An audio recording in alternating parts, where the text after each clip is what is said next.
오늘 함께 보실 말씀은 욥기 19장입니다. 욥기 19장 13절에서 22절 말씀입니다. 욥기 19장 13절에서 22절 말씀입니다. 욥기 19장 13절에서 22절. 제가 가진 성경으로 구약성경 779면입니다. 제가 먼저 읽고 교독하겠습니다. 나의 형제들이 나를 멀리 떠나게 하시니 나를 아는 모든 사람이 내게 낯선 사람이 되었구나.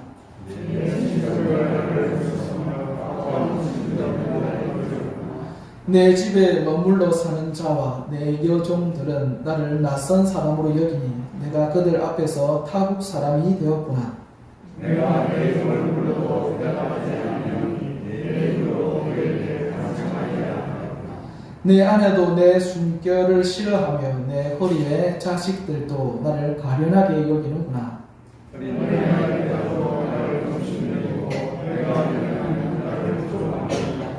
나의 가까운 친구들이 나를 미워하며 내가 사랑하는 사람들이 돌이켜 나의 원수가 되었구나. 내 기도와 사위를 보고 나의 친구야, 너희는 나를 불쌍히 여겨다오. 나를 불쌍히 여겨다오. 하나님의 손이 나를 치셨구나. 너희가 어찌하여 하나님처럼 나를 박해하느냐. 내 살로도 부족하냐. 아멘. 우리 앞뒤 좌우로 잘 오셨습니다. 서로 인사 나누도록 하겠습니다.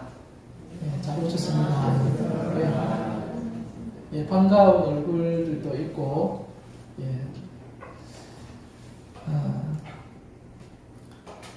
예전에 그 미국 예능 프로인 것 같은데 그 토크쇼 하는 예능 프로였습니다. 그 보니까 게스트로 누가 나오냐니까 그 미국 오바마 대통령이 게스트로 나왔더라고요. 그래서 미국 대통령도 예능 프로에 게스트로 나오는구나 굉장히 좀 놀랐습니다. 근데 그 사회자가 MC가 그 대통령 전 대통령이죠. 전 대통령한테 하는 첫 질문이 뭐냐니까 UFO는 있습니까? 이 질문을 드렸습니다. UFO는 있습니까? 그러니까 대통령이 이 예전에 없던 그 대본에 없던 데 서다 보니까 순간 좀 당황을 했던 여기가요.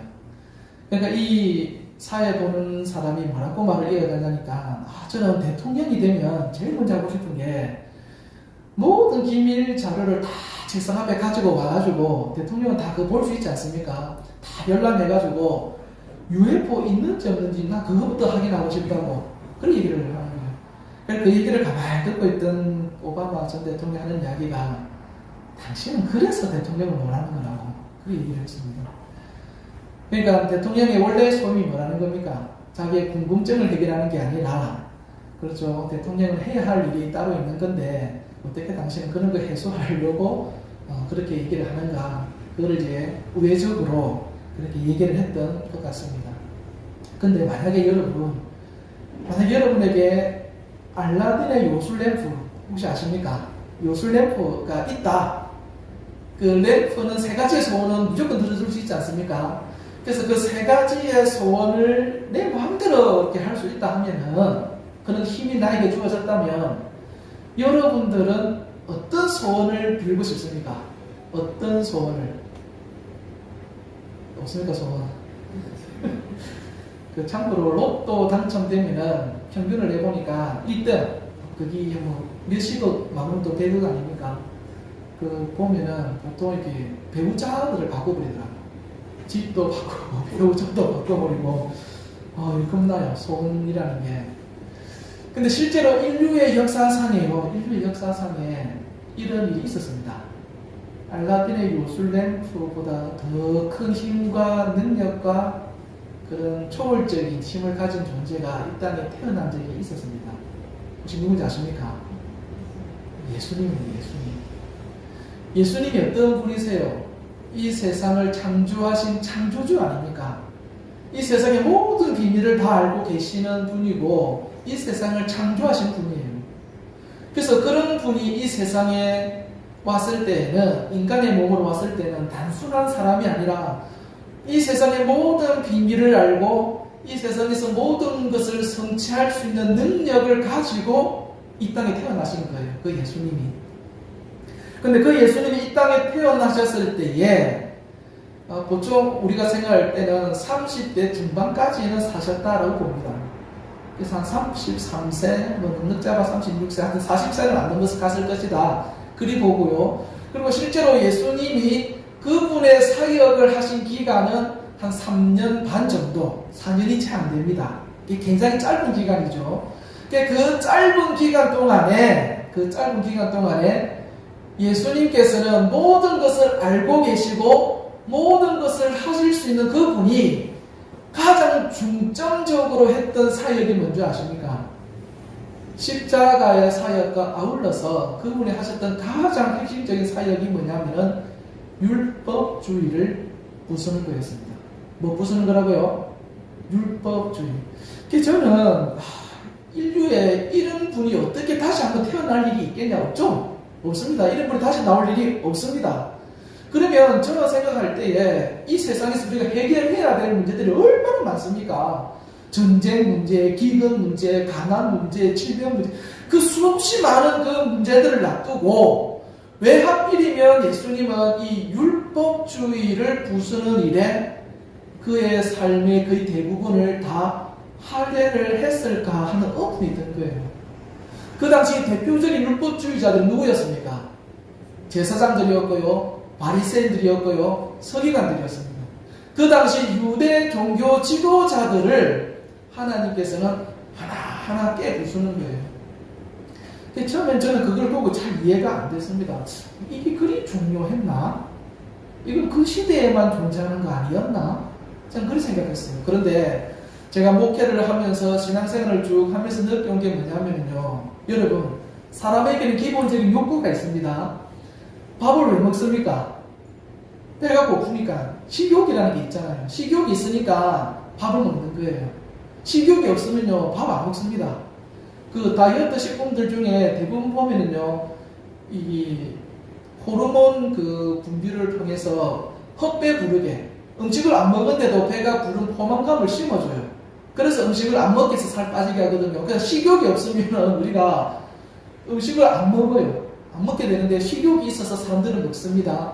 그 다음에 또 사람에게 어떤 욕구가 있냐면 성취욕이라는 게 있습니다. 어떤 거를 목표를 정하고 그것을 내가 이루어 나가겠다는 거. 그래서 그 성취욕 때문에 또 인류가 또 발달하지 않습니까? 문명이. 근데 인간에게 있어서 그런 거 말고도 빠지지 않는 욕구가 있는데 그게 뭐냐면은 종교심입니다. 기독교 얘기하는 거 아닙니다. 종교라는 거죠. 종교심. 종교라고 하는 어떤 영적인 활동을 통해서 체험받고자 하는 욕구가요, 모든 사람들에게 다 있는 거예요. 그래서 이것이 긍정적으로 작용할 때는 하나님을 찾아가게 만듭니다. 종교성이. 근데 이것이 부정적으로 작용을 할 때는 이 종교성이요, 반드시 무엇을 동반하냐면은 율법주의를 동반합니다. 율법주의를. 주무시면 안 됩니다. 설교하고 5분 하고 주무시면은 이거는 제 잘못이 아닙니다. 한 10분 하고 자면은 제가 재운 건데 바로 주무시면 안 되고. 그러니까 사람에게는 종교심이라는 게 있는데, 종교성이 있는데 이 종교성이 좋게 발현을 하면은 하나님께 찾아가게 하는데 다르게 나쁘게 나오면은 율법주의로 가게 돼요. 율법주의로 가게 되면 어떻게 되냐면은 내가 하나님한테 복을 받는 게 왜 받겠습니까? 잘해서 받는 거예요. 내가 하나님 앞에 벌을 받는다. 왜 벌을 받겠습니까? 잘 못했기 때문에 벌을 받는다. 이것이 대부분이 아닙니다. 모든 종교가 가르치는 가르침입니다. 근데 문제는 뭐냐면 그 사상이 어디에 들어온다고요? 기독교인 우리에게도 들어와 있다라는 겁니다. 들어와 있어요. 이게. 그래서 마치 내가 복을 받으면 내가 잘한 것 같고, 내가 뭔가 벌을 받으면 내가 못한 것 같고, 그런 식으로 생각을 합니다. 그럼 기독교에 있어서 기본적인 가치관은 뭐냐? 중심사상은 기독교는요, 율법주의가 아니라 은혜주의입니다. 이거 이해되십니까? 여러분, 그 자녀 다 키우고 있지 않습니까? 자녀가 한층 사랑스러운 거 아닙니다. 진짜 미울 때 있고요. 이거 내 애 아니면 어디 그냥 말을 험하게 못 하겠는데, 당사자도 있고 뭐 말을 못 하겠는데 하여튼 뭐 어찌 하고 싶어요. 진짜 어찌 하고 싶어. 진짜 내가 할 수 있으면. 제 마음이 아니고 부모가 그런 마음 가질 수 있다고 지금 제가 얘기하는 거예요. 할 수 있다고요. 그런데 우리가 그렇게 쫓아내지 않고 엄하게 그렇게 하지 않는 이유, 왜 그렇겠습니까? 항상 그 자녀가 잘해서 그렇습니까? 아니죠. 이유 없어. 그냥 내 뭐기 때문에 그래요. 내 자녀니까 죽이지 못하고 그냥 먹여주고 재워주고 입혀주고 용돈 주고 다 해주는 거예요. 항상 좋아서 그런 거 아니에요.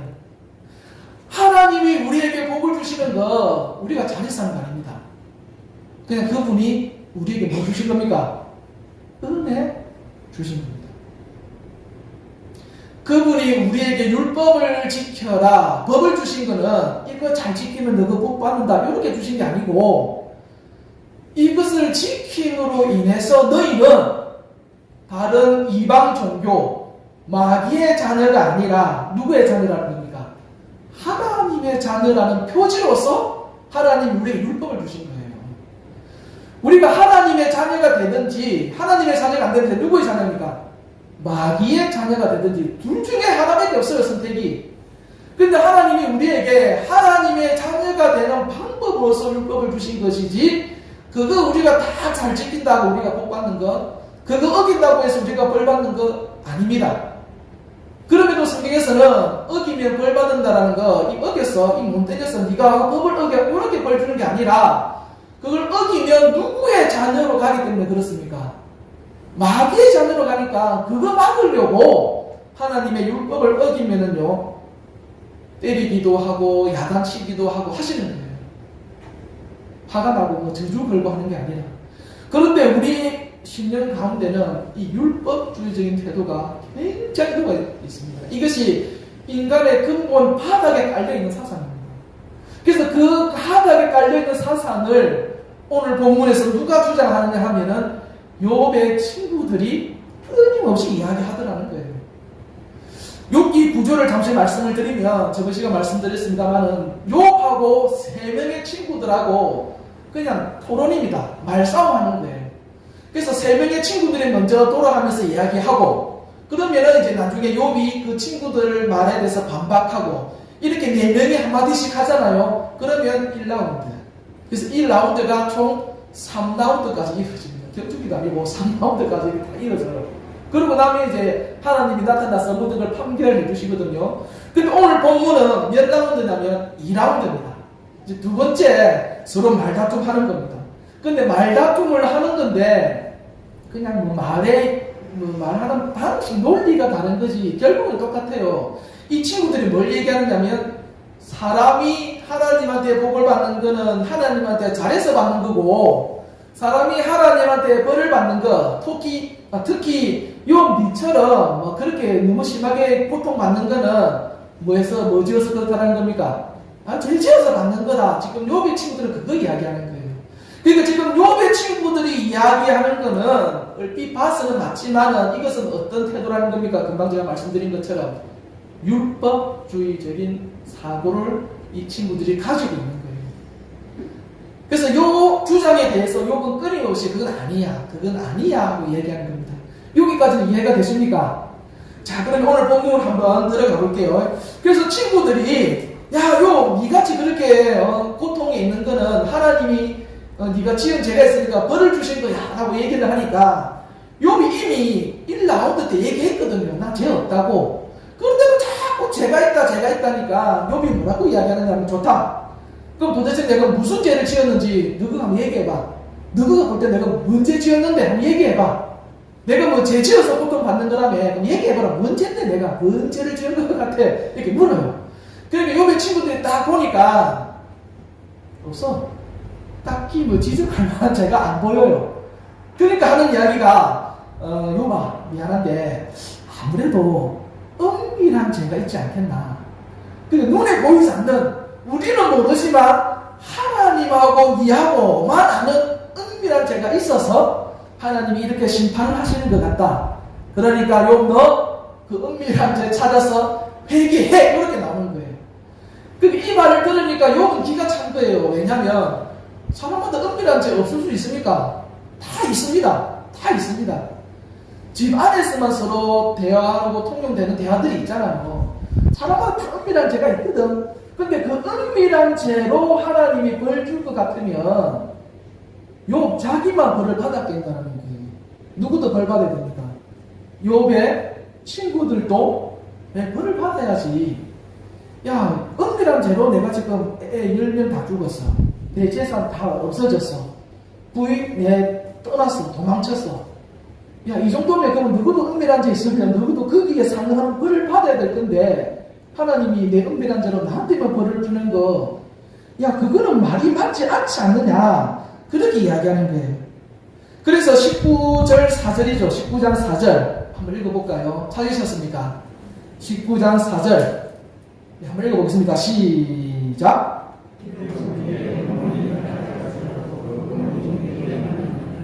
이해가 되십니까? 지금 욥이 이 4절의 말씀에는 지금 그거 담아서 얘기하는 거예요. 은밀한 죄. 야, 그 은밀한 죄 너는 없냐? 그 은밀한 죄로 내가 벌 받을 거면 그럼 당연히 야, 너희도 벌을 받아야지. 그렇게 얘기하는 거예요. 그러면서 오늘 본문 밑에 쭉 보시면은 이제 13절, 20절 보시면은 욥이 지금 어떤 고통 속에 있는지를 쭉 얘기해 줍니다. 13절에 보시면 어떤 고통을 겪고 있습니까? 나의 형제들이 나를 뭐 했다가요? 멀리 떠났다. 14절에는 또 누가 버렸습니까? 욥의 친척들. 그냥 친척도 아니고 가까운 친척들. 왕래가 자주 하고 기쁨과 즐거움과 슬픔과 이런 모든 것을 같이 했던 친지들조차 뭐 했는 겁니까? 다 자기를 잊어버리고 버렸다. 이렇게 되어 있습니다. 15절에서는 내 요종들, 자기가 이때까지 먹여주고 재워주고 했던 그 요종들까지, 그 종들까지도 자기를 무시하고, 17절에는 누구도 나옵니까? 내 아내도 내 숨결을 싫어하며 어쨌다는 겁니까? 도망쳤다는 거예요. 자기가 잘 되고 있을 때는, 부자로 사업이 잘 되고 있을 때는 형제들, 가족들, 친척들이 다 와서 같이 위로해주고 웃어주고 지내주고 하던 사람이 지금 욥이 폴서 망하고 나니까 다 어쨌다는 겁니까? 모르는 척, 다 까버리는, 다 모르는 척. 욥? 그냥 누구야? 난 모르는데 다 모르는 척. 가족들이라도 잘 나갈 때는 다 해주다가 못 나가니까 다 버리는 거예요. 저는 본문에서 제일 충격받은 게 뭐냐면 17절입니다. 야, 저는 아내가 욥을 버리게 될 줄 몰랐어요. 욥하고 아내 사이에 애가 몇 명인 줄 압니까? 10명입니다. 10명. 그러면 젊을 때는 사랑으로 산다 해도 나이 들면 의리로 산다고 이제 저 그거 조금 알아가거든요. 아, 의리로 살구나. 무거운 거 있으면 내보다 번쩍 들어주고 하면서 아, 의리. 그렇게 생각을 했는데 그렇게 오래 서로 살아도 부인조차 뭐 한다는 겁니까? 욥을 떠나더라는 겁니다. 부인이라고 항상 붙어 있는 거 아니구나. 있을 때 잘해야 되겠구나. 사람 삶이 성경을 통해 볼 때에 이런 모습도 있구나 하는 것을 볼 수가 있습니다. 근데 욥의 그 관계만 깨어진 게 아니라 20절에 보니까 욥의 건강에도 문제가 있습니다. 뭐라고 됐습니까? 내 피부와 살이 뼈에 붙었고 남은 것은 겨우 잇몸뿐이구나. 뭐 주변에 있는 사람 다 떠나고 나니까 자기도 몸에 지금 병이 있거든요. 그러니까 누가 음식을 차려줄 사람도 없는 거예요. 부인도 떠나고 종도 떠나고 나니까 주도 뭐 못 먹겠지만 챙겨줄 사람도 없으니까 지금 이 욥은 피부와 살이 붙을 정도로 굉장히 뼈가 앙상하게 이제 몰골거든 막 그런 말이 있죠. 몰골이 말이 아니라고. 그런 상황에서 이렇게 비참한 상황이 있는 거예요. 그런데도 감사하게요. 형제들도 떠나고 친척들도 떠나고 종들도 떠났는데 부인도 떠났는데 떠나지 않은 3명의 누가 있는 겁니까? 네, 친구가 있네요. 이 3명의 친구들이 너무 좋은 거예요. 야, 다 떠났는데 너희들은 떠나지 않고 여기에 남았구나. 그런데 그 남은 3명의 친구들이 지금 욥하고 몇 라운드하고 있습니까? 이제 10라운드까지 앞으로 1라운드 더 남았어요. 그러니까 이 욥이 21절에 뭐라고 얘기합니까? 나의 친구야. 너희는 나를 어떻게 여겨달라고요? 불쌍히 여겨줘야 되지 않냐고. 야, 너희들까지 그러면 안 되지. 그럼 너희들 왜 왔는데? 지금 여기에 하소연 하고 있는 게 담겨 있는 거예요. 지금 나는 21절 하반절에 나를 불쌍히 여겨다오 하나님의 손이 나를 치셨구나.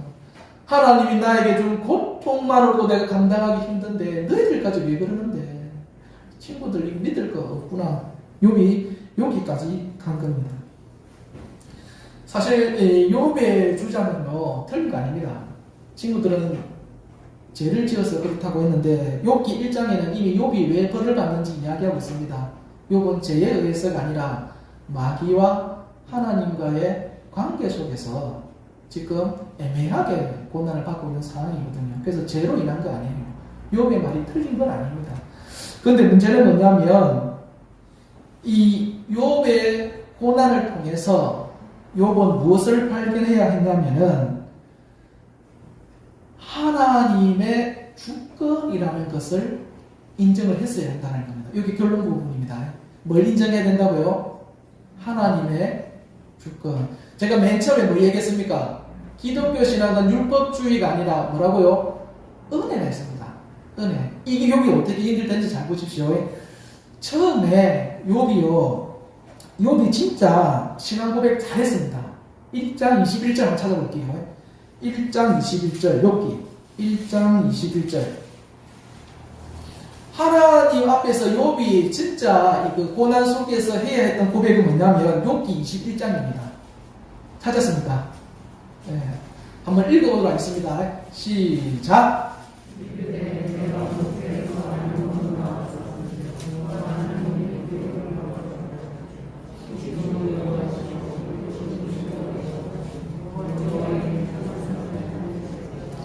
아멘. 이 말씀이 뭐냐면 하나님께서 나에게 주신 내가 받은 복도 누가 주신 겁니까? 하나님이 주셨고 지금 내가 겪고 있는 이 고통도 누가 주셨다고요? 하나님이 주셨기 때문에 오직 누구만 찬양 받으신다고 합니까? 하나님만 찬양 받으실 거다. 요리 이야기하고 있습니다. 이 고백이 욥의 고통 속에서 그가 해야 했던 고백입니다. 근데 시간이 지나면서 고통의 시간이 길어지고 또 자기 친구라는 사람이 와서 대도 않는 소리로 자꾸 해서 자기를 저주하고 공격하고 하니까 이제 욥이 지쳐버린 거예요. 그러니까 자기가 받고 있는 고난 속에서 이 고백을 계속해서 이어나가지 못하고 욥의 지금 믿음이 쉽게 우리 식으로 얘기하면 믿음이 지금 어떻게 된 겁니까? 떨어져 버린 거예요. 그러면 오늘 이 21절에 이 고백이 왜 중요하냐면 율법주의자들에 의하면은요 우리가 복을 받는 것은 내가 잘한 것이고 내가 고통을 받는 것은 내가 뭐인 겁니까? 하나님 앞에 못한 거라고 하는 거거든요. 근데 욥은 지금 뭐라고 얘기하고 여러분의 고통도 하나님이 주신다는 거 믿으십니까? 잘 안 믿어지십니까? 1974년도에 한국 기독교를 오늘날의 기독교로 크게 부흥시킨 사건이 하나 발생합니다. 엑스포라는 74 엑스포라는 기독교 부흥대회가 열렸습니다. 그때 여의도에 몇 명이 모였냐면 통계가 조금 차이가 나긴 하는데 대략 한 100만 명 되는 사람들이 그 집회에 모였습니다. 그때 한국교회 인구가 10만, 20만이 되나 마나 했을 때거든요. 그러니까 거기에 모였던 대부분 사람들은 불신자인 거예요. 근데 그 불신자들, 거의 100만이 되는 사람들이 모여가지고 거기에서 복음의 메시지를 선포하고 거기서 다 핵심해버린 거죠. 근데 복음의 메시지를 전한 사람이 누구냐면은 미국의 대부흥사라고 얘기하는 빌리 그레함이라는 목사님이었습니다. 여러분, 그분이 한국말로 했을까요? 미국말로 했을까요? 미국말로 했겠죠? 그럼 누가 통역했을 때잖아요. 설교할 때게요. 한국말로, 제가 한국 사람이지만 한국말로 설교하기도 힘든데 제가 다른 나라 말로 누가 통역을 해서 하면은 메시지가 잘 전달되겠습니까? 힘들거든요. 그런데도 이분은 거기에서 100만 명을 앉혀놓고요. 회심하고 부흥시키고 했던 거예요. 대단한 사람이죠.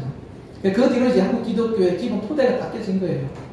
그런데 이 빌리 그레이엄 목사님보다 동시대 사람인데 미국에서 더 크다라고 능력을 인정받는 목사님이 한 분 있었습니다. 누구냐면 찰스 템플이라는 목사님이었습니다. 대단한 사람입니다. 이 사람도 복음 전도사인데 이분은 실제로 교회를 개척을 해서 본인 때에 한 1500명 정도 되는 큰 대형 교회, 물론 뭐 규모로 따진다면 죄송합니다만은 그만큼 복음에 열정이 있고 많은 사람을 회심시켰던 능력 있는 전도사로 인정받았던 사람이었습니다. 근데 이 찰스 템플턴이라는 사람이요, 책을 내는데 어떤 책을 내느냐? 하나님과의 작별이라고 하는 책을 냅니다. 어떤 내용이겠습니까? 나는 더 이상 하나님을 믿지 않는다. 그런 책을 써버린 거예요, 목사님이. 그냥 단순 목사님도 아니고 빌리 그레이엄이라고 하는 그 시대를 대표하는 그런 목사님과 비견되는 분이 나 이제 하나님 안 믿을 거야, 이런 책을 탁 펴놓으니까 사람들이 당황을 하는 겁니다. 그래서 한 기자가 찾아가서 아니 목사님, 다른 것도 아니고 왜 목사님께서 더 이상 예수님을 안 믿겠다고 얘기한 겁니까? 그 바뀌게 된 계기가 뭡니까? 이렇게 물어보는 거예요. 그래서 이분이 뭐라고 얘기하냐면 미국 잡지 중에 라이프지라고 있습니다. 라이프지라는 잡지에 있는데 거기에 실린 어떤 사진 한 장 때문에 이분이 마음을 접은 거예요. 그 사진이 뭔가 하니까 어느 아프리카에 있는 흑인 사진인데 가뭄이 들었어요. 굉장히 가뭄이 들어가지고 먹을 게 없는데 한 아이의 어머니가 먹을 것이 없어서 가뭄 중에 굶어 죽어 있는 아이를 안고 한없이 울고 있는 그 사진을 이분이 본 거예요. 이분이 그 사진을 보면서 든 생각이 뭐였냐면 가뭄이라는 것은 뭐가 안 와서 온 겁니까? 비가 안 온 거거든요. 근데 이 비는 누가 주관하는 거예요? 하나님이 주관한다 이거예요. 하나님이 주관하시는 비인데 그 비가 안 와서 가뭄으로 아이가 굶어 죽고 그 아이를 안고 어머니가 한없이 울고 있다. 야, 이런 고통을 허락한 하나님은 존재하지 않는다. 존재한다면 그분은 냉정하거나 비를 내릴 능력이 없을 정도로 무능한 분이다. 나는 이런 하나님 믿을 수 없다. 이래 나와버린 거예요. 자기는 그 고통의 사진 한 장 때문에 나는 하나님은 존재하지 않는다라는 결론을 내리게 되었습니다. 그런 얘기를 했습니다. 뭐가 문제겠습니까? 아까 얘기했죠. 율법주의적으로 갈 거냐, 은혜의 종교로 갈 거냐. 율법으로 가면은요, 내가 복을 받는 거는 내가 잘해서이고 내가 저주받는 건 뭐예요? 내가 못해서입니다. 그러나 은혜로 가면은 복과 저주는, 고통은 누가 주신 겁니까? 하나님이 주시는 거예요. 우리가 자녀를 키울 때에, 자녀를 키울 때고 누군가를 가르치고 훈련시킬 때에 항상 좋게만 하지는 않습니다. 온실 속의 하초같이 그렇게만 하지는 않습니다. 때로는 뭐 하기도 합니까? 험하게 할 수도 있습니다. 훈련을 시킬 수도 있습니다. 그렇게 만들어가는 거잖아요. 그래서 그 순간에 주어진 고통은 괴롭죠. 하나님이 주신 것 같지도 않고 내가 잘못해서 그런 것 같기도 하고. 근데 그 고통의 순간을 지나고 보니까 그 고통이 나를 어떻게 한 겁니까? 훈련시키고 연단시킨 과정이 되더라는 거예요. 2차 대전 유대인 포로 수용소는 굉장히 많은 사람들에게 유명합니다. 그때 어떤 기자가 아까 그 목사님처럼 이런 지옥을 허락하신 분은 하나님일 수가 없다, 이런 기사를 냈습니다. 그런데 나중에 그 유대인 포로 수용소 펜면에는 하나님에 대한 믿음과 신앙을 고백하고 찬양하는 글귀가 적혀 있더라는 거예요. 삼자인 기자의 눈에는 그냥 저주와 고통의 덩어리로만 보였지만, 근데 그 속에 살았던 실제 유대인들은 그 속에서도 하나님에 대한 고백과 또 하나님을 통한 희망으로 그 지옥과 같은 순간순간들을 버텨내더라는 겁니다. 성도 여러분, 우리는 세상의 모든 것을 다 설명할 수가 없습니다. 우리가 알고 있는 지식에는 한계가 있습니다. 그래서 가장 쉽게는 내가 뭔가 잘못되고 고통받고 있으면 죄 때문이다, 이렇게 쉽게 단정 짓기도 합니다. 그러나 기억하시길 바랍니다.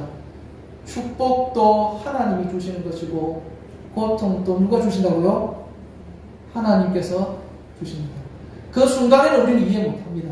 그러나 지나고 보면은 그 고통으로 인하여서 나 자신과 내 가정과 우리 교회가 더욱더 견고하게 세워져 가는구나, 이것을 깨달을 수 있게 되더라는 겁니다. 어렵고 힘든 순간에 하나님을 향한 그 믿음으로 넉넉히 이겨낼 수 있는 저와 여러분 될 수 있기를 기도합니다. 기도하겠습니다. 살아계신 하나님 아버지, 우리에게 주어진 모든 삶의 영역들을 우리가 다 이해할 수 없고 풀어낼 수는 없으나 하나님의 살아계심과 또 우리가 하나님의 자녀 되어짐을 고백하고 그 고백 속에서 주께서 우리를 지켜 보살펴 주심을 믿습니다. 그 믿음을 잃어버리지 않게 하여 주시고 주어진 어려움들 순간순간들 속에 예수 그리스도를 향한 소망과 그 믿음으로 넉넉히 이겨낼 수 있는 우리 믿음의 자녀들, 성도들 되어줄 수 있도록 역사하여 주옵소서. 살아계신 예수님 이름으로 기도합니다. 아멘. 이제는 우리 주 예수 그리스도의 은혜와 하나님 아버지의 크신 사랑과 성령의 감화, 감동과 교통하심이 오늘 이 자리에 참석한 모든 사람들 머리 위에 지금부터 영원토록 함께 있을지어다. 아멘.